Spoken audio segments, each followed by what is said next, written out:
अस्सलाम वालेकुम दोस्तों। खाने पीने की जब भी बात होती है तो बहुत मज़ेदार खानों की बात होती है। हर शख्स ये कहता है, कोई कहता है कि जो मुझे मटन बहुत पसंद है, कोई कहता है मुझे बीफ बहुत पसंद है, कोई कहता है बीफ निहारी होनी चाहिए, नहीं बीफ कोरमा होना चाहिए, यार मटन रान होनी चाहिए, फिर कहते हैं नहीं चिकन कढ़ाई भी होनी चाहिए। ये वो चीज़ें हैं जो हमारे माशरे में बहुत सरायत कर गई हैं। यानी इसके अलावा हमारे बच्चों को खाने का कोई नाम ही नहीं पता, और हमने अपनी बॉडी को इस तरह से सेट कर लिया है कि हम हर वक्त खाने की बातें करते हैं। अगर किसी को फ़ोन पे बात भी की होती है तो पहले ये पूछा जाता है आज क्या बना रहा है, और अगर आपकी पसंद की चीज़ बन रही है तो माशाल्लाह फिर आप फ़ोन पे इस तरह से तारीफ़ें करेंगी कि अगर कोई करीबी रहता है तो वो फ़ौरन आपके लिए वो बना बनाया खाना भिजवा देता। लेकिन होता यही है कि जनाब यही चीज़ें चाहिए, मटन चाहिए, बीफ चाहिए, चिकन चाहिए।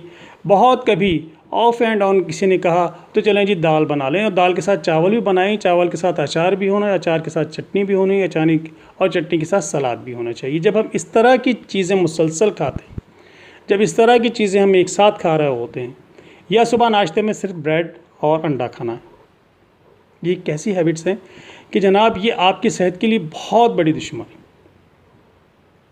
ये डाइटरी हैबिट्स हैं। उसके बाद हम लोग चलते फिरते भी नहीं हैं, बाइक इस्तेमाल करते हैं, ऑफिस में बैठ के बैठे रहते हैं सारा दिन, या हम लोग कोई ऐसी फ़िज़िकल एक्टिविटी नहीं करते कि जिससे ये इतनी हैवी डाइट लेने के बाद हम उसको प्रॉपर डाइजेस्ट कर सकें। तो क्या होता है, ज़्यादातर हमारे माशरे में सेडेंट्री पीपल होते हैं जो बैठे रहते हैं, और बैठने की वजह से उनका जिस्म उनको उस तरह से रिस्पॉन्ड नहीं कर रहा होता जो नेचुरली सब करते हैं, जो एक एक्टिव पर्सन करता है। तो एक प्रॉब्लम बहुत कॉमन है हमारे माशरे में, उसे कहते हैं कॉन्स्टिपेशन या कब्ज़ की शिकायत।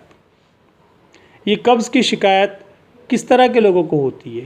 पहले वो लोग जिनकी डाइटरी हैबिट्स बिल्कुल मुख्तलिफ हैं, और दूसरे वो लोग जिनका लिविंग स्टाइल मुख्तलिफ है, जो इस स्टाइल से रहते हैं कि जनाब उन्हें एक आरामदेह ज़िंदगी, नहायत आरामदेह, गाड़ी में बैठ गए, मोटरसाइकिल में बैठ गए, चलना फिरना बिल्कुल मौकूफ़ कर दिया।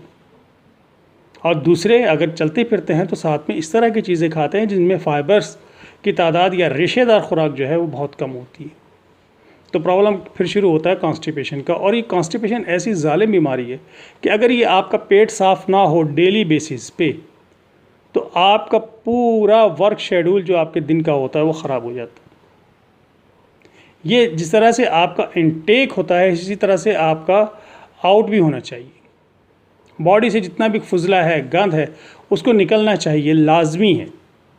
उसके लिए फिर हम शॉर्ट टर्म ढूंढते हैं, नुस्खे देखते हैं, शॉर्ट टर्म ढूंढते हैं, डॉक्टर्स के पास जाते हैं, टैबलेट लेते हैं, सिरप लेते हैं, मुख्तलिफ़ चीज़ें करते हैं, लेकिन वो काम नहीं करते कि जो हमारे जिस्म को नॉर्मल करता है। हम वेजिटेबल्स नहीं खाते, हम फाइबरस डाइट नहीं लेते, हमारा लिविंग स्टाइल ऐसा है कि हम काम सारा दिन ऑफिस में बैठे रहते हैं, या गाड़ी में बैठे रहते हैं, या सीढ़ियों से उतर के भी नहीं आते, लिफ्ट से नीचे आते हैं, लिफ्ट से ऊपर चले जाते हैं, या वो आप ये देखिए कॉन्स्टिपेशन का मसला उन लोगों के साथ बहुत कम होता है कि जो लेबर वर्क करते हैं। तो फिर ये कैसे अमीरों की बीमारी रह गई है? लेबर तो सब कुछ करती है, वर्क भी करती है, खाती पीती भी खूब, और अच्छा भी खाती है, और सब्ज़ियाँ भी खाते हैं, दाल भी खाते हैं, वो तमाम नेमतें जो अल्लाह ताला ने इंसानों के लिए पैदा की हैं वो सब खाते हैं। तो आज मैं आपको कॉन्स्टिपेशन का बहुत शॉर्ट एक ट्रीटमेंट बताता हूँ कि आप दो तरह की वेजिटेबल्स हैं जो आप इस्तेमाल कर सकते हैं, गर्मियों में और सर्दियों में दोनों में ही अवेलेबल होती हैं। ये दो सब्ज़ियाँ हफ्ते में 2 दफ़ा नहीं तो 1 दफ़ा ज़रूर आप खाइए। याद रखिए कि आपको किसी किस्म की मेडिसिन लेने की ज़रूरत नहीं पड़ेगी। डाइटरी हैबिट्स तो आप सही कीजिए, और डाइटरी हैबिट्स के साथ थोड़ा बहुत आप अपने जिस्म को मूव भी कीजिए, एक्सरसाइज कीजिए, चलिए फिरिए, सब कुछ कीजिए। लेकिन अगर ये सब कुछ करने के बावजूद भी कॉन्स्टिपेशन का मसला हल नहीं होता तो अपने खानों में ये 2 सब्ज़ियाँ ज़रूर ऐड कीजिए। हफ्ते में 1 दफ़ा तो इनमें दोनों में से कोई एक सब्ज़ी ज़रूर कीजिए।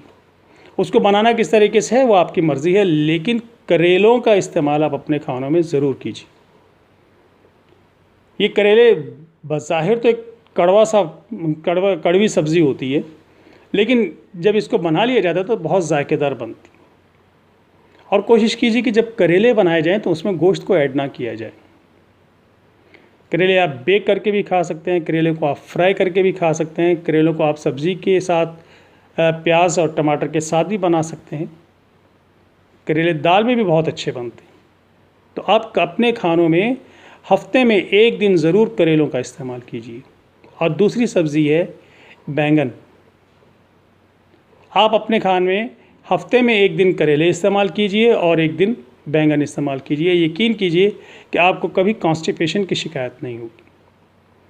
इसी तरह से बैंगन के बनाने के बहुत से तरीके हैं। बैंगन पकौड़े बना लीजिए, सालन बना लीजिए, भगारे बैंगन बना लीजिए, सादा बैंगन बना लीजिए, आलू बैंगन बना लीजिए। बहुत सी चीज़ें, बहुत सी वेजिटेबल्स इस तरह से हैं जो मिक्स करके बनाई जा सकती है, लेकिन उसमें मेन आपकी जो वेजिटेबल होनी चाहिए वो बैंगन होनी चाहिए। मेन आपकी वेजिटेबल करेले होने चाहिए जिसमें मीट ना हो। आप यकीन कीजिए कभी आपको कॉन्स्टिपेशन की शिकायत नहीं होगी। और जब कॉन्स्टिपेशन की शिकायत नहीं होगी तो आप हशाश बशाश रहेंगे सारा दिन और बेहतर तरीके से परफॉर्म कर सकेंगे। अल्लाह हाफ़िज़।